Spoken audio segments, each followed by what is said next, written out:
Jour d'action de grâce, jour de reconnaissance, jour de merci avec un grand merci. À qui? À Dieu. Nous aimons recevoir merci de mots. Ce mot-là, merci, des uns et des autres. Nous attendons une certaine reconnaissance de leur part pour tout ce que nous faisons de bien, de beau. Et peut-être pour eux aussi, pour le sacrifice. J'entends tout à l'heure les cris d'un petit, d'un bébé, je sais de quel âge il a. C'est aussi son cri de merci à Dieu.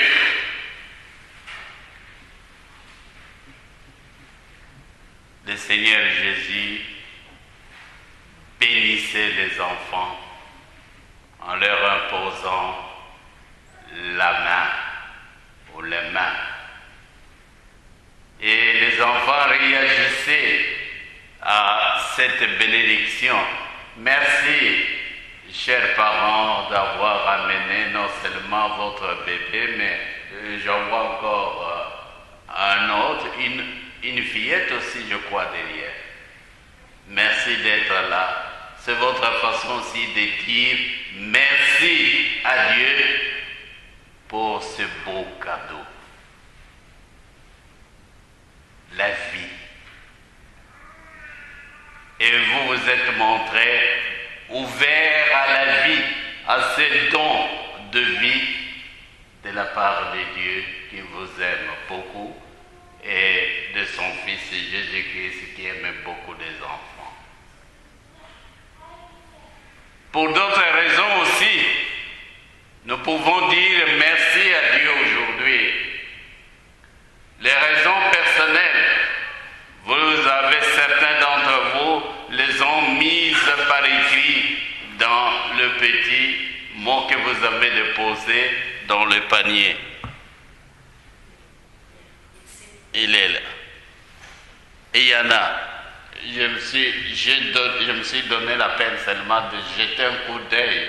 Mais ceux qui ont déposé ce mot, il y en a qui veulent être discrets, qu'on ne veut pas le dire. Mais le mot que j'ai pigé un peu coïncidait exactement avec ce que j'ai prévu quand je préparais mon homélie en ce jour-là. Et on dirait qu'on était sur la même longueur d'onde, au même diapason. Moi je dis, il faut remercier le Seigneur pour ces belles œuvres dont il a comblé la nature. Cette nature, cet univers et qui nous attire lorsque nous y jetons un coup d'œil. Oh, quel feuillage aujourd'hui, qui change de couleur, qui prennent la couleur ou les couleurs de l'automne. Ça fait un beau paysage. Merci à Dieu pour ces beaux paysages que nous contemplons déjà. Et au moment où nous célébrons cette fête d'action de grâce, cette journée d'action de grâce, il y en a qui ne sont pas chez eux, qui sont partis, qui ont pris un brick, comme disent les anglophones. Ils sont dans la nature, parfois ils sont allés pour contempler les beaux paysages qui s'annoncent pendant ce temps d'automne. Et tout ça, c'est vraiment des merveilles du Seigneur. Le Seigneur a créé des arbres, des fruits. J'ai envie de croquer. J'ai envie de croquer cette pomme. Des pommes pareilles, oui. Pour le moment, ce sont des centres d'achat qui nous en fournissent. Mais il fut un temps où il y avait des pommes vraies, qui n'étaient pas génétiquement modifiées comme aujourd'hui. Des pommes qui étaient produites par le soin, le travail méticuleux, la patience, l'investissement des efforts des agriculteurs, des pommes fraîches. On a envie de les manger parce que ça goûte bien. Et grâce à la terre fertile que le Seigneur nous a donnée, il y en a qui s'accrochent encore à cette terre, qui ne veulent pas lâcher, malgré les pressions des sociétés de construction et immobilière, et qui finissent par investir les fermes et nous les arracher pour augmenter leur profit. Il y a, regardez un peu les paysages de notre beau petit village d'Ascot. Il est en train de se transformer. Chaque fois que je sors de ma résidence maintenant, je reste au moins quelques heures à regarder le spectacle qui se déroule devant moi. Toutes ces grosses machines qui sont en train de broyer la terre, la colline ou les montagnes. Et l'autre jour, j'ai vu un arbre qui était à côté. Pouf, on l'a arraché. Cette main puissante, actionnée par le moteur, on l'a arraché pour le jeter et ça n'a même pas résisté.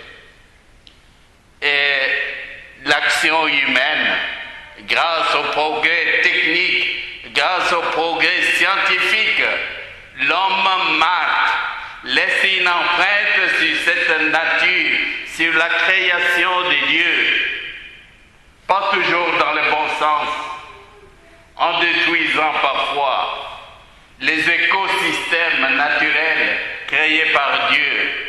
Et là, au nom de la science, au nom de profit. Mais heureusement, au milieu de ces hommes, il y a des voix aussi qui s'élèvent pour dire écologie.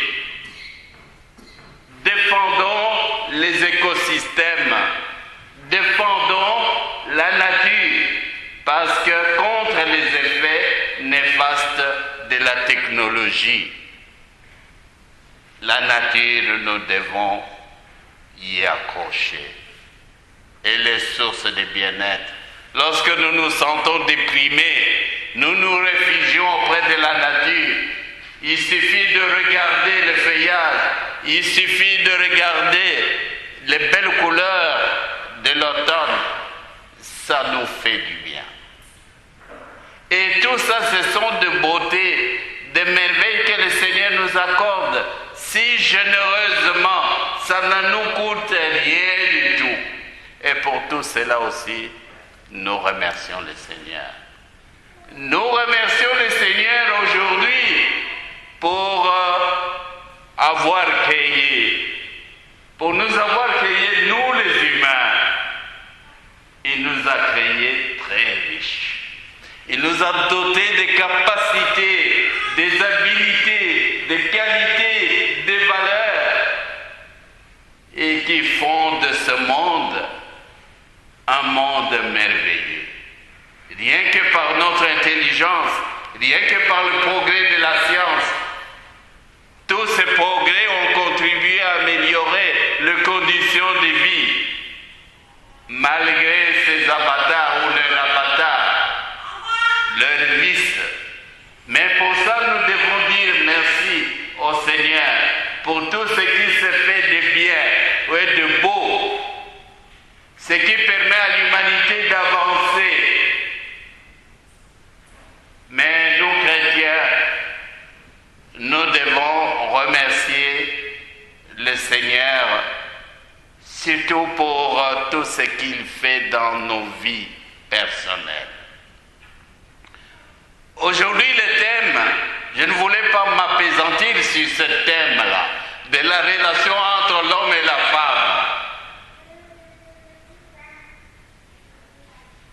Jésus a été interpellé opinions sur cette question-là, très sensible, très délicate, le divorce.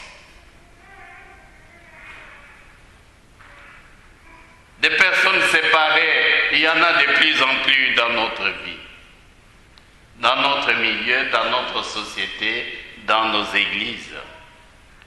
Mais si j'évoque cette question-là, c'est simplement pour nous interpeller les uns les autres. Quelle est notre attitude face aux personnes séparées? Et cette séparation est source de problèmes, de difficultés, de misère. Pour eux, c'est une détresse, une calamité. Et tout cela à cause de la dureté du cœur, je ne veux pas dire de l'homme, de l'être humain. Que ce soit la femme ou l'homme. Tout ce qui arrive, c'est à cause de cette dureté. Jésus, c'est la réponse de Jésus. Mais le plus important, puisque nous sommes face à cette réalité, quelle est notre responsabilité là-dedans? Et quelle est notre attitude en tant qu'Église, en tant que chrétien, face à ces personnes en situation de souffrance? Voilà pourquoi même notre pastoral doit s'y intéresser et faire de cette réalité un axe important de l'action pastorale de notre paroisse, de notre présence auprès de ces gens-là. Il y en a tout autour d'eux. Pour les accompagner, pour rester attentifs à leurs besoins, pour essayer de les aider.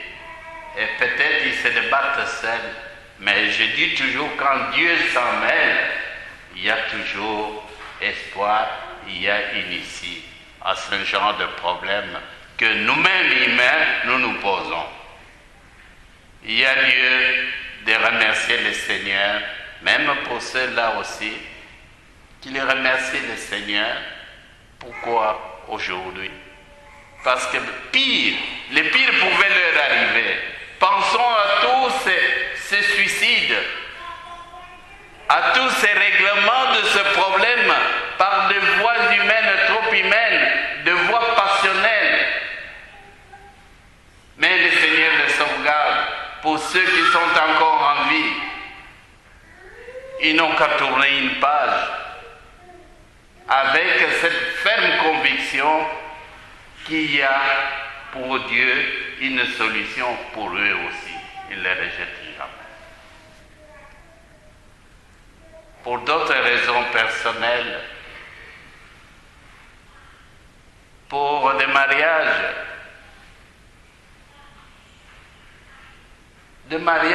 plus ou moins réussis grâce aux efforts personnels des partenaires. Il y en a qui disent merci au Seigneur aussi pour cette grâce qu'il leur a donnée.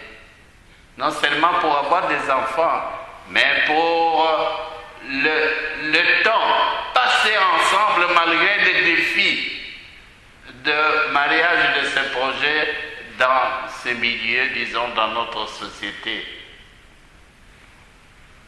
Et pour notre paroisse, je voudrais terminer là. Hommes et femmes, le Seigneur les a créés. Il les fit pour qu'ils soient ensemble. Merci au nom de la paroisse Saint Stanislas pour cet effort que nos chrétiens, nos paroissiennes font pour travailler ensemble, sans la moindre discrimination entre femmes et hommes.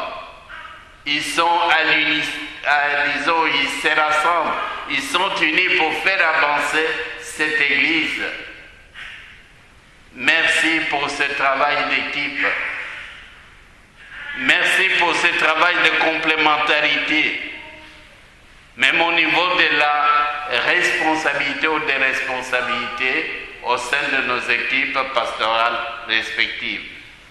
c'est une qualité, une particularité à laquelle nous devons tenir. Travailler toujours ensemble, dans l'unité, dans la complémentarité. Amen.